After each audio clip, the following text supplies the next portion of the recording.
Hello friends, welcome to home food recipes. આજે આપણે બનાવીશું એકદમ નવા સ્વાદમાં ટેસ્ટી, હેલ્ધી અને ચટપટી ભેળ, જે તમે આનાથી પહેલાં ક્યારેય આ રીતે બનાવીને નહીં ખાધી હોય। આ ભેળ આજે આપણે મખાનામાંથી બનાવવાના છે, જે ગ્લુટન ફ્રી હોવાની સાથે સાથે જ કેલ્શિયમ અને પ્રોટીનથી ભરપૂર હોય છે। અને આ જે ભેળ છે એ એકદમ ક્રન્ચી અને સ્વાદમાં ચટપટી લાગે છે, તો નાના મોટા દરેકને ખૂબ જ પસંદ આવે છે। તો ચલો એને બનાવવાનું શરૂ કરીએ। સૌથી પહેલાં આપણે ગેસ ઉપર એક નોનસ્ટિક પેન મૂકીશું। એમાં આપણે 1 ટેબલસ્પૂન જેટલું ઘી ઉમેરીશું। ઘી સરસ પીગળી જાય એટલે આપણે એમાં 250 ml વાળા 2 કપ ભરીને મખાના ઉમેરીશું। 1 કપ મખાના ગ્રામમાં 15 ગ્રામ થાય છે। 2 કપ એટલે કે ટોટલ આપણે 30 ગ્રામ મખાના લીધા છે। મખાના જે છે વજનમાં એકદમ હલકા હોય છે, તો વજનમાં બસ 30 જ ગ્રામ થયા છે। હવે આપણે એને સતત હલાવતા રહીને જ્યાં સુધી એ થોડા લાઇટ બ્રાઉન અને ક્રિસ્પી ના થાય ત્યાં સુધી શેકવાના છે। જો તમારે એને તેલમાં સાતળવા હોય તો પણ તમે સાતળી શકો છો, પણ ઘીમાં સાતળવાથી એનો સ્વાદ સારો આવે છે। તો મખાનાને ક્યારેય કાચા યુઝ નથી કરવામાં આવતા, એટલે આ રીતે સતત હલાવતા રહીને ધીમા તાપે 7 થી 8 મિનિટ માટે આપણે શેકી લઈએ, જેથી એ એકદમ ક્રિસ્પી થઈ જાય।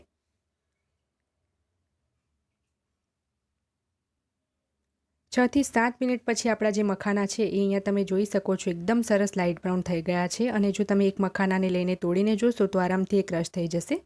તો હવે આપણે ગેસ બંધ કરીને એમાં બાકીના મસાલા ઉમેરીશું, કારણ કે પેન પણ ગરમ છે, તો જો ગેસ ચાલુ હશે તો મસાલા બળી જશે।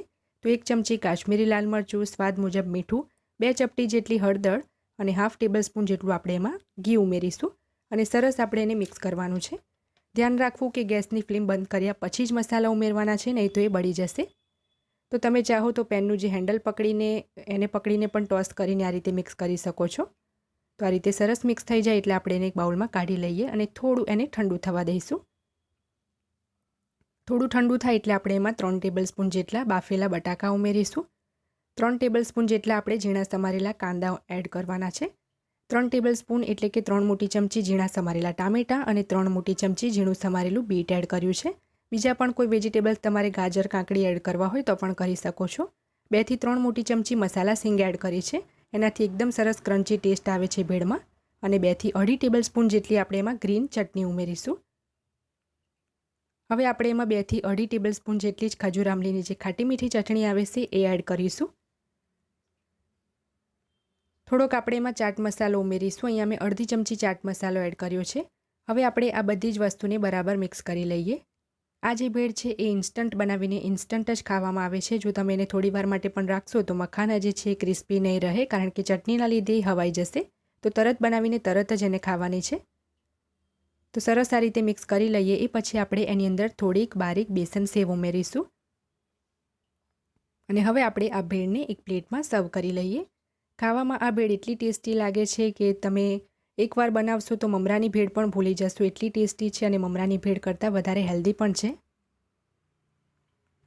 તો ભેળને સર્વ કરી લીધા પછી ઉપરથી થોડીક બેસન સેવથી આપણે ગાર્નિશ કરીશું અને થોડુંક આપણે પ્રોસેસ્ડ ચીઝ છીણી લઈશું। થોડા આપણે લીલા ધાણા ભભરાવી દઈએ। તો આપણી ટેસ્ટી ચટપટી મખાનાની ભેળ બનીને તૈયાર છે। જો તમને મારી આજની આ રેસીપી પસંદ આવી હોય તો મારા વિડીયોને લાઇક કરી, શેર કરી, ચેનલને સબસ્ક્રાઇબ જરૂરથી કરજો। પાસે આવેલા બેલ આઇકનને પણ દબાવજો, જેથી તમને મારા દરેક નવા વિડીયોની નોટિફિકેશન મળતી રહે। અને જો તમારે મારી આ જ રેસીપી હિન્દીમાં જોવી હોય તો મારી હિન્દી ચેનલ ઉપર જઈને જોઈ શકો છો, જેની લિંક મેં વિડીયોની નીચે ડિસ્ક્રિપ્શન બોક્સમાં આપી છે। તો મળીએ નેક્સ્ટ વિડીયોમાં, ત્યાં સુધી આવજો।